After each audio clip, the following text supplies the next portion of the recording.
میرے دوستو، آج انشاءاللہ تبارک و تعالی جمعہ کے دن صفائی کرنے کے حوالے سے یا پاکیزگی اختیار کرنے کے حوالے سے یا جو اللہ کے رسول صلی اللہ علیہ وسلم نے یہ چاہا کہ میری امت جمعہ کے دن کس طرح تیار ہو کر مسجد کے اندر آئے، تو اس حوالے سے جو اس طرح کرتا ہے تو اللہ تعالیٰ اسے کتنا اجر و ثواب عطا فرماتا ہے۔ میرے دوستو، سب سے پہلے اللہ کے رسول صلی اللہ علیہ وآلہ وسلم نے جمعہ کے دن غسل کرنے کے حوالے سے جو حکم فرمایا وہ صحیح بخاری شریف کے اندر موجود ہے، کتاب الجمعہ کے اندر، اور اس حدیث پاک کے روایت کرنے والے حضرت عبداللہ ابن عمر رضی اللہ تعالیٰ عنہ ہیں۔ حضرت عمر بن خطاب رضی اللہ تعالیٰ عنہ کے لخت جگر ہیں، فرماتے ہیں کہ ان رسول اللہ صلی اللہ علیہ وسلم قال، فرمایا اللہ کے حبیب صلی اللہ علیہ وسلم نے ارشاد فرمایا، اذا جاء احدکم الجمعۃ فلیغتسل، فرمایا تم میں سے کوئی شخص جمعہ کو پا لے، جمعہ کے دن کو پا لے، فرمایا اسے چاہیے فلیغتسل، اب یہ امر ہے، امر وجوب کے لیے آتا ہے، گویا کہ اس پر ضروری ہے، واجب ہے کہ وہ غسل کر کے پھر مسجد کے اندر داخل۔ گویا کہ اس حدیث مبارکہ کے اندر اللہ کے رسول صلی اللہ علیہ وسلم نے غسل کرنے کے حوالے سے حکم فرمایا اپنی امت کو کہ میری امت کو چاہیے کہ وہ جمعہ کے دن غسل کر کے پھر مسجد کے اندر داخل۔ وہ پھر دوسری حدیث مبارکہ صفائی کے حوالے سے وہ بھی صحیح بخاری شریف کے اندر موجود ہے، کتاب الجمعہ کے اندر، اور اس حدیث پاک کے روایت کرنے والے حضرت سلمان فارسی رضی اللہ تعالیٰ عنہ ہیں،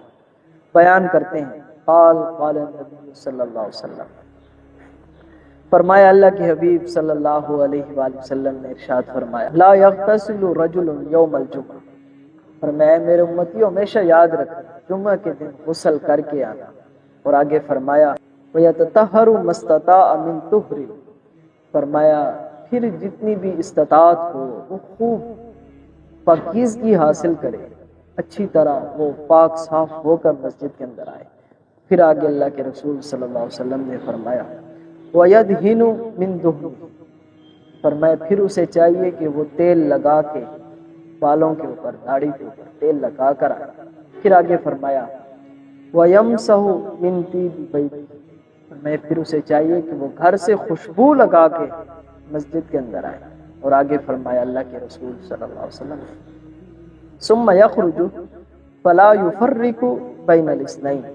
فرمایا پھر جب وہ مسجد کے اندر داخل ہو تو پھر وہ دو آدمیوں کے درمیان تفرق نہ کرے، یعنی کہ اگر جب وہ مسجد کے اندر آئے تو دو آدمی ایک ساتھ بیٹھے ہوں تو ان کے درمیان کے اندر آ کر نہ بیٹھے، ظاہری بات ہے اس وقت تو وہ کچھ نہیں کہیں گے، لیکن گھور گھور کر دیکھیں گے یار یہ کون سا بندہ ہے، ہمارے درمیان کے اندر جگہ بھی نہیں ہے اور یہ گھس گیا ہے۔ تو اللہ کے رسول صلی اللہ علیہ وسلم نے اپنے امتیوں کو یہ بھی تعلیم فرمائی کہ اے میری امتیوں ہمیشہ یاد رکھنا جب مسجد کے اندر آنا تو جو خالی جگہ پڑی ہو وہاں پر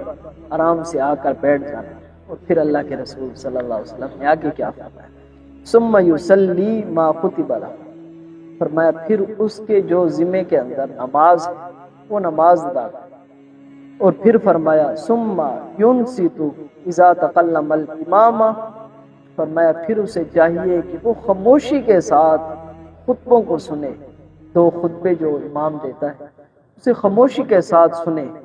فرمایا پھر یہ اگر اس شخص نے کام کر لیے تو پھر اس کی جزا کیا بیان فرمائی اللہ کے رسول صلی اللہ علیہ وسلم نے، فرمایا الا غفر له ما بینه وبین الجمعۃ الاخرى، کہ رسول صلی اللہ علیہ وسلم نے فرمایا اس جمعہ اور اس کے بعد دوسرا جمعے تک اس کے جتنے بھی اعمال